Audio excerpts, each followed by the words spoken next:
anyone watching me here in the UK, I hope you're enjoying the snow.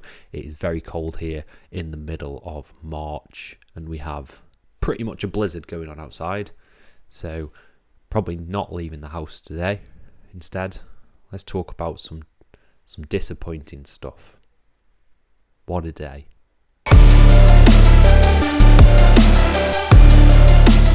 Hello and welcome to FTTR, I am Hugh McQuaid, and today we are talking about last night's edition of AEW Dynamite and why it was potentially the most disappointing episode of AEW Dynamite that I can remember. But before we dive into that, please hit subscribe, please like this video, please comment your thoughts down below on last night's edition of Dynamite as we dive into this. So, Revolution. What a show. My favourite show of the year so far. Absolutely incredible, top tier stuff. Dynamite, woof, is all I can say.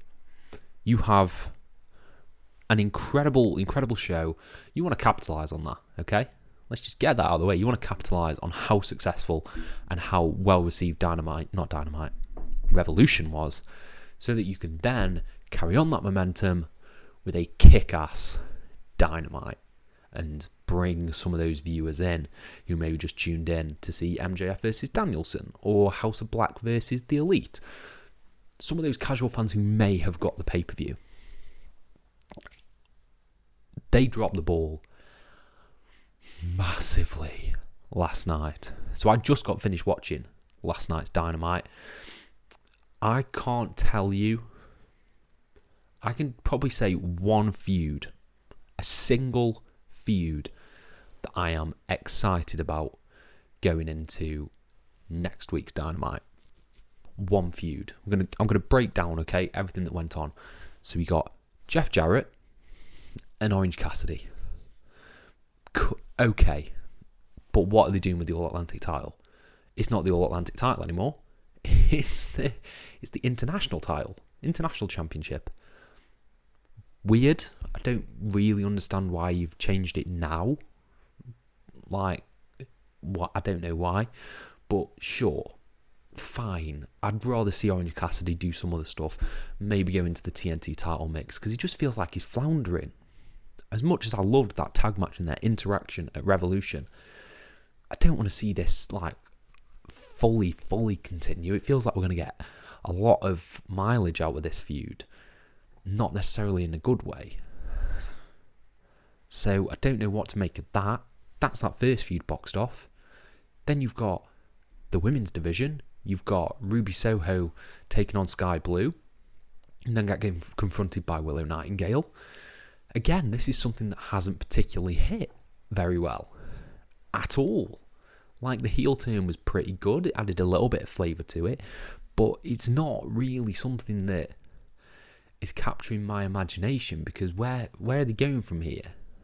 I don't know. Probably to the return of Chris Statlander is the only way I can guess. But is that the way you capitalise on the heel turn, by having basically a You People promo and then basically a squash match? Again, it's just not firing well coming off Revolution. The only thing on this show that I think did make me sort of excited was JAS versus House of Black.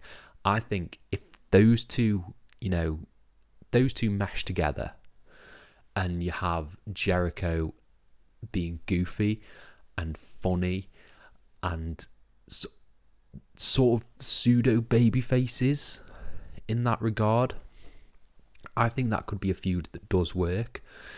You've got the Elite in there, so it's going to be a sick match next week. But at the end of the day, I'm not necessarily interested in the Elite House of Black. I'm interested in JAS House of Black. That actually stands out to me as a good feud, and something that House of Black can sink their teeth into. Don't need the Elite in there. So all that stuff that I've just mentioned was okay.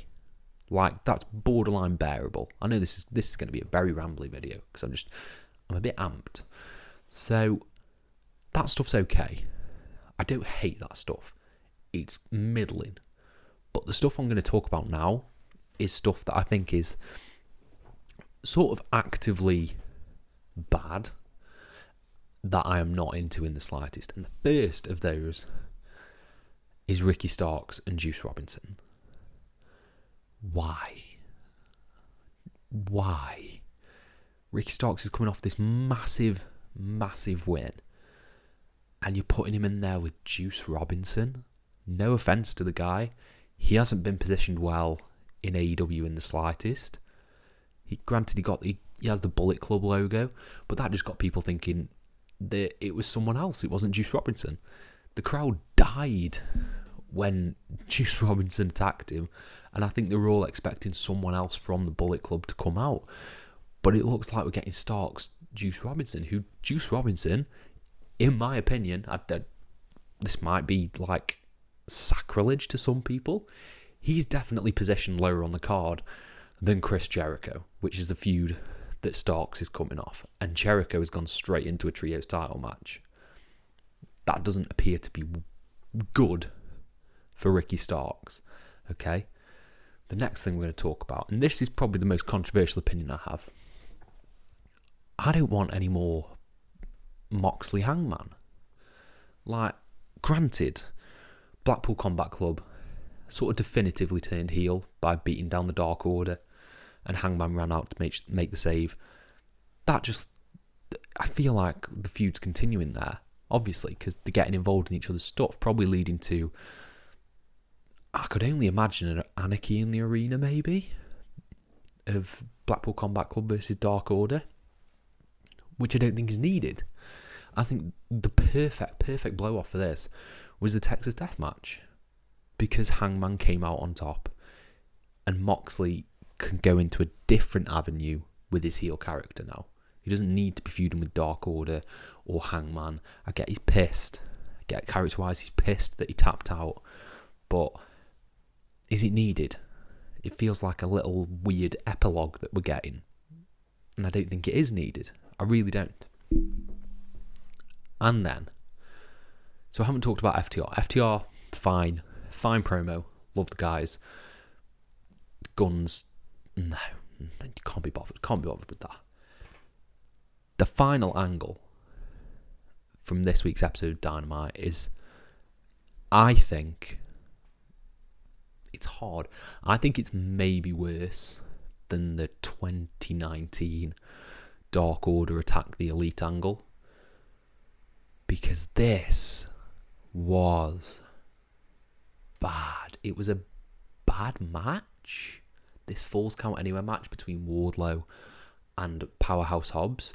I didn't think it was great. I didn't think it went on all cylinders. They tried to get, the fury and sort of the carnage out there really by having them brawl in the parking lot. But this just it didn't click for me really at all. And Powerhouse Hobbs won. He did win. We have a new TNT title, TNT champion. Powerhouse Hobbs. Very happy for him.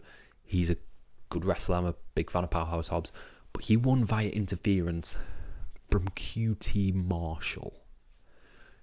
QT Marshall. Now that sets off warning signs everywhere in my brain, because that means we're probably getting a Wardlow QT Marshall feud with Powerhouse Hobbs sprinkled into the side. I don't think we're getting a Wardlow Hobbs feud. I think this is going to be all about QT. And as we've seen from 3 years of Dynamite, people are not into QT Marshall. They weren't into the factory. They weren't into his thing with the bunny, which just didn't work at all. And having him be part of a main event angle is baffling, coming off Revolution, in which you had, one of the best matches of all time and almost zero follow-up on that. I get maybe they wanted to sell Danielson and MJF being off TV. I get that. And you got the video packages, okay. But you needed something massive here to keep audiences and retain that audience. And this did not do it. This was like, oh really? This is where they're going? And I think it's going to backfire majorly. I am a big AEW defender, big AEW fan. But this episode was bad. I think it was bad. And I don't think they're on the right trajectory going up to Double or Nothing. I think they need something big. Maybe next week's going to be the week. We've got MJF coming back. We've got Jericho, House of Black and the Elite. We've got Jeff Jarrett versus Orange Cassidy. So it's a bit more stacked next week. I'm hoping this was just a bump in the road, or like a stall when you try and start a car. I know car things. Because this is not hot in the slightest. It is. The product is so cold in this episode, and it needs heating up big time. And hopefully next time they can do that. So yeah, I don't usually go on big angry rants about episodes of TV, but there was literally like nothing really that I wanted to talk about in the wrestling world. So this was the thing that sort of got me on the edge, and I need to talk about this. I need to rant, I need to vent, because it's hard seeing something that you love be so generic. It's so hard. But let me know what you guys think of this. Do you think it's good? Am I in the minority here? Let me know everything you want down in the comments below, and I'll try and reply to every single one of you. Thank you all ever so much for your support, and have a nice day.